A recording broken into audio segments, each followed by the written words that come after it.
Hi everyone, in front of me I've got Xiaomi 15 Pro and let me share with you how to add the photo to contact in this device. So let's start with opening your contact list, find the contact you'd like to edit and tap on it. Of course, give all the permissions it needs and then tap on this edit icon in the right upper corner. So this is what you will see after entering the contact. So let's tap on add picture and here we've got 4 different sections. So we can tap on the camera and immediately take a photo. We can choose something from our own gallery.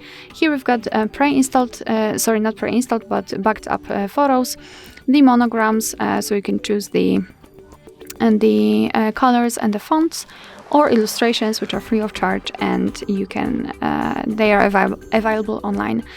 So all you have to do is to tap on the specific option which you'd like to apply, and then you can simply zoom in or out the photo. You can also change the position of it, and thanks to this you can decide what you will see after saving the whole contact, because this highlighted circle is responsible for it. So just tap on choose if you are ready and tap on save in the right upper corner. And as you can see, this is how our contact will look like. Of course, you will be able to see this photo on the contact list and, for example, during all incoming calls from that specific number.